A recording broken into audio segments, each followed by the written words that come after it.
Sahabat RHK yang dikasihi Yesus Kristus, pembacaan Alkitab hari ini Sabtu 8 Mei 2021 terambil dalam 1 Raja-Raja pasal 10 ayat 10 sampai 13. 1 Raja-Raja pasal 10 ayat 10 sampai 13. Lalu diberikannyalah kepada raja 120 talenta emas dan sangat banyak rempah-rempah dan batu permata yang mahal-mahal.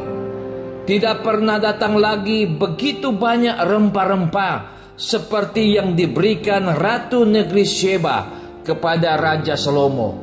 Lagi pula kapal-kapal Hiram yang mengangkut emas dari Ofir membawa dari Ofir sangat banyak kayu cendana dan batu permata yang mahal-mahal. Raja mengerjakan kayu cendana itu menjadi langkan untuk rumah Tuhan dan untuk istana raja, dan juga menjadi kecapi dan gambus untuk para penyanyi. Kayu cendana seperti itu tidak datang dan tidak kelihatan lagi sampai hari ini. Raja Salomo memberikan kepada Ratu Negeri Sheba segala yang dikehendakinya dan yang dimintanya, selain apa yang telah diberikannya kepadanya, sebagaimana layak bagi Raja Salomo. Lalu ratu itu berangkat pulang ke negerinya bersama-sama dengan pegawai-pegawainya. Judul RHK kali ini, saling menghargai. Sahabat RHK yang diberkati Tuhan, dalam acara perpisahan sering kita menyaksikan penyerahan cenderamata satu dengan yang lain. Apa maksudnya? Tak lain lebih daripada sikap saling memberi apresiasi satu dengan yang lain.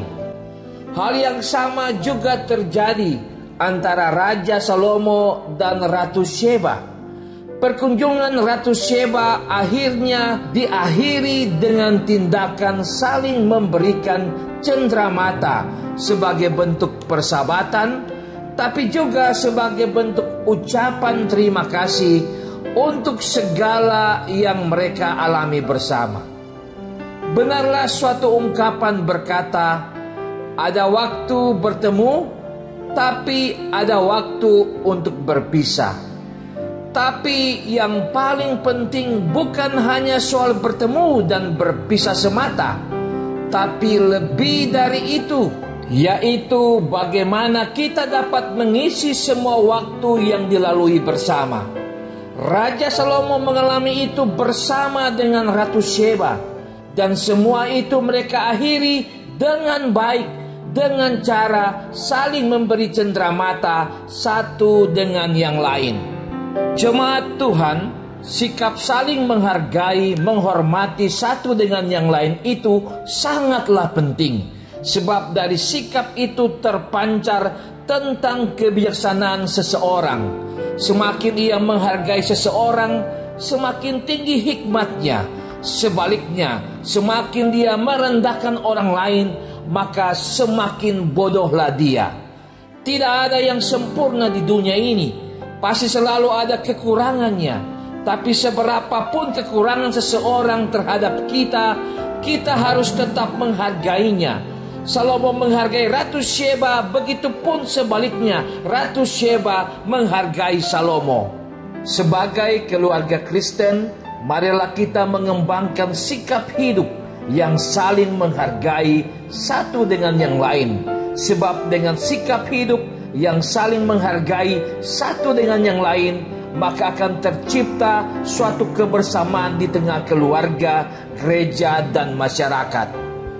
Sikap saling menghormati, menghargai antar anggota keluarga akan membuat suatu keluarga itu semakin harmonis dan bahagia. Sebaliknya, jika dalam keluarga ada sikap yang tidak menghargai, maka keluarga itu pasti tidak bahagia. Karena itu, sebagai orang percaya, jadilah kita pribadi-pribadi yang menyenangkan, yang selalu menghormati dan menghargai orang lain. Amin. Mari berdoa. Ya Tuhan, ajarlah kami untuk menghargai orang lain sebagai bentuk kebersamaan kami sebagai umat Tuhan, dan buatlah kami menjadi pribadi-pribadi yang mengasihi sesama kami. Amin.